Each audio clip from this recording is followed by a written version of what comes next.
priming yourself, getting yourself prepared for the day. How often are we talking about making sure you have a morning routine, or making sure that you're reading affirmations, or making sure that you are in your devotional, or whatever the case is, priming yourself. Again, you've heard these messages, you've heard me say it, you've heard other people continuously say it, right? You can't control the external world, but you have full control over the internal world. You have full control over how you react to things. He said something in the beginning about, right, if something triggers you, right? This is a very popular word these days, right? Everything's a trigger to people, right? And so if something triggers you, it's not that person's kind of responsibility to not trigger you. It's your ability to not have those things, like to change your emotional response to the things that are triggering you, right? And that comes from the internal world. That comes from us being able to prime ourselves, put ourselves in a state where we can handle what life has for us. It's important, right? If you can understand this process, think of it. The thing that always comes to my mind is an athlete. You think of a top athlete. They always have like a warm up routine. They always have something that primes them to get them into the space where they can perform, right? Many, if you again follow all the successful people that many successful athletes specifically, they have something that if they're not in state, meaning they're not at their peak, they do something to get them to that peak, whether it be music, whether it be a certain workout, whether it be right some talking to someone. There's something that they can do to get them to a peak state. Well, we are corporate athletes. We are athletes of our own life, right? We have to learn how to do the exact same thing. We have to understand how priming happens, and then how do we get ourselves to prime ourselves? Because Tony Robbins said, you're either going to be primed by something else in your environment, or you're going to do the priming, right? It's one or the other, right? You're either going to be influenced, just use a different word, you're either going to be influenced by the environment, by the things you're taking into your ears, to your eyes, the people around you, or you're going to do the influencing. You're going to influence yourself and influence others, right? He talked about certainty towards the end, but I just want us to take this to like real life examples of what primes you every day. This is why, things like social media prime us. Priming is, you think these are your thoughts, but they're not necessarily your thoughts. You think this is how you think, but you didn't realize that you've been taking in information. You've been being primed to think this way. He gave that example of the coffee, right? The iced coffee and the hot coffee. It's a powerful story of just how quickly priming can happen. But think of us, as much as we're on our phones, as much as we're consuming now the news cycle, right? Like after last night, right? How many people are going to be consuming the news cycle? And how many people are going to be getting primed by the media? That's what the media does. It primes us, right? It puts us in a state. So you got to be aware of these things. Your environment primes you also. How your home is, how your job is, right? The places that you stay, it primes you for whatever it is that you are going to feel. So it's important that we learn how to prime ourselves. It's important that we learn how to have that morning routine, how to put ourselves in a position where we can handle whatever the day brings us. Said another way, instead of using that word priming, we talk about programming, right? How we're programmed. Remember, a lot of the things that we've learned, a lot of our learned behaviors, a lot of the things that we deal with and experience on a daily basis has been programmed in us.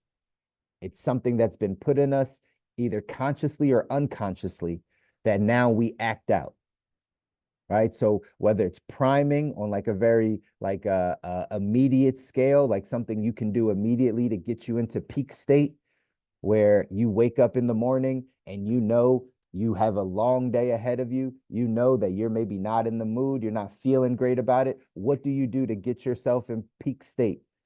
Do you have a routine?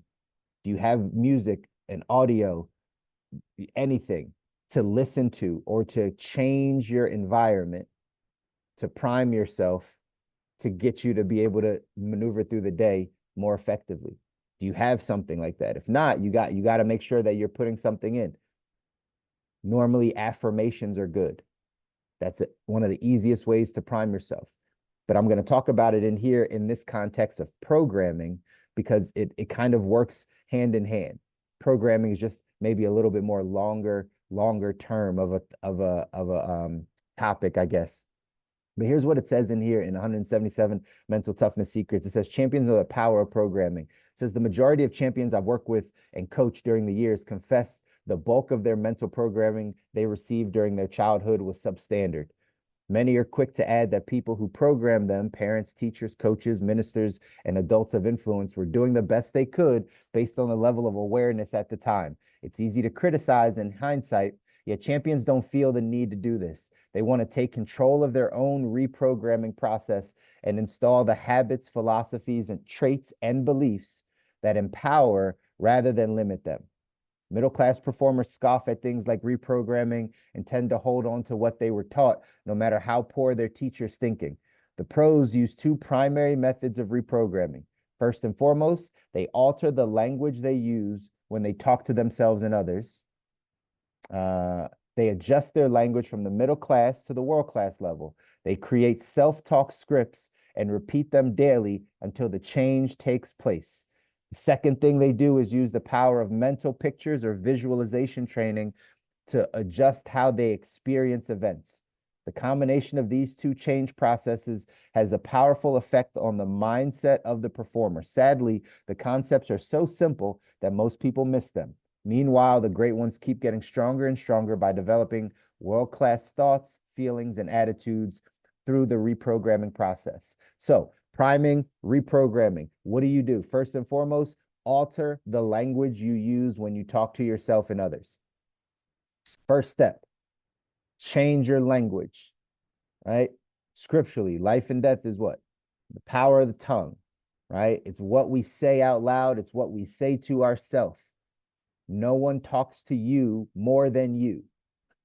You don't listen to anyone more than you listen to yourself. You are constantly having conversations with yourself, talking to yourself. The question is, how are you talking to yourself? And it's time to upgrade that language. Again, it says altering the language they use when they talk to themselves and others. They adjust it from middle class to world class level, create self-talk scripts, and repeat them daily until the change takes place. So first and foremost, identify how you're talking to yourself and how you're talking to others. Language. It's the beginning of all of this. If you want to start this reprogramming process, if you want to start a priming process, how do you get yourself to peak state? You want to start speaking to yourself better. Man, I'm a champion. Man, I'm a stud. I'm a crush today. God is good. He's on my side. Things are amazing, right? If you just said those types of words every single day, consistently, all day to yourself, it would change, again, that programming, that how you maneuver through life. But most of us, not our fault, conscious or unconsciously, don't speak well to ourselves. We don't have confidence in ourselves. We don't believe fully in ourselves. Like, these are the things that we have to continue to work past if we want to go off and build our ideal life, y'all. You're not going to be able to speak negatively towards yourself and then live a positive life. That's not really the way this works. So first, you got to learn how to speak well to yourself and then speak well around others, speak well outside of you. I typically don't engage in people talking or gossip or those types of things, just because that doesn't help me speak well, right, to others or in front of others. So that's the first step. Create some self-talk things that are helping you speak to yourself better. The second thing is visualization training, mental pictures. What are you seeing? Right? Your environment, again, can prime you just because of what you see. Grow up in the hood, you see something different than someone that grows up in, right, gated community. You see things differently. Your visualization is different.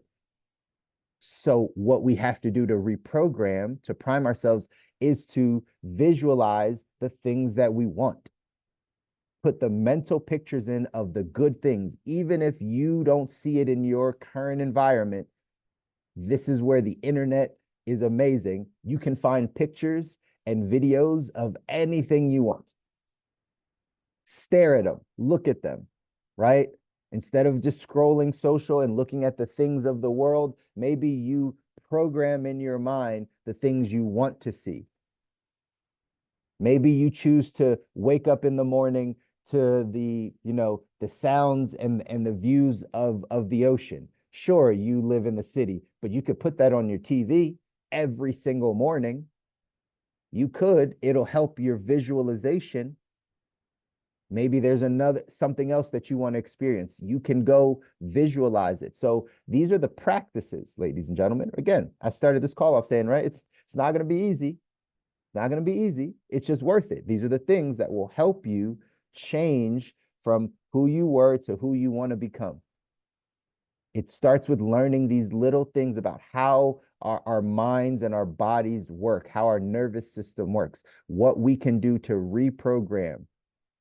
If we've been programmed a certain way, like it said, in childhood, typically by parents, teachers, coaches, ministers, and adults of influence, our environment, social media now, what we choose to watch on Netflix or whatever the case is. Some real funny, there's a real quick story. Went to the movies, haven't been to the movies in years, right? Normally I fall asleep in movies, right? Anyway, but I went to the movies, took my wife out. We had date night a couple nights ago, went to the movies, and she's always big on watching like the trailers or whatever that come up. 90% of the trailers were around fear, suspense, like evil stuff, killing, like 90% of the trailer, like 90%. I'm so hyper aware of this type of stuff now because that is a form of programming and priming. I know some people are like, oh, that's just entertainment and I like it. Sure, I get it.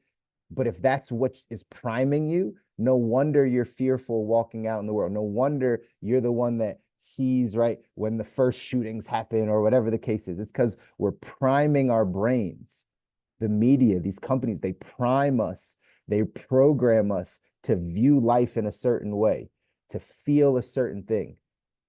Again, people think it's entertainment. It's not. It's not. This is how we get programmed. So we have to take back control. If you want to own your life, you want to design your ideal life, you have to take back control of the programming. You have to cut out a lot of the things and be very intentional about how you are using your words and what you are looking at. These are the easiest ways to get us back to a place where we can design our ideal life, y'all. Here's what it says in the quote. It says, the programming that you accept from others and the conscious and unconscious directives, pictures, feelings, and thoughts that you transmit to yourself will find a place in your own internal control center. Together, those thoughts and images will continue to create in advance or influence on the spot every response, attitude, and action that will be a part of you and your future. This is how important this programming and reprogramming and priming really is. We have to be intentional about these things. Don't let the outside world influence your internal world. It says here, make the decision today to take responsibility for old programming that does not serve you. Practice reprogramming your old programs by altering your language and using visualization training. That's right, Drew. That's why they say everything that comes on TV and radio, they call it programming. It's radio programming. This is a television program. It's in the language. It's in the language. It's happening to us day to day, not for us, not for those of us that want to get to our ideal life. We want to grow. We want to learn. We want to become better. We want to get to the place where we have life exactly where we want it. It's going to it's going to force us to really take back control of our lives. So love you guys. Happy Wednesday. No such thing as hump day. Remember, no such thing as hump day. We live every single day like it's like we have the ability to continue to grow and learn and get to our ideal self. But go out there and do something that scares you. Be aware of your programming today. Be aware of what you're consuming. Be aware of how much you're taking in and then actively change your language, actively change the visualization things that you're looking at, and then do this over a long period of time and watch how your life can shift, y'all. All right. Love you guys. Enjoy the rest of your Wednesday. We'll see you again back here on Friday. Take care.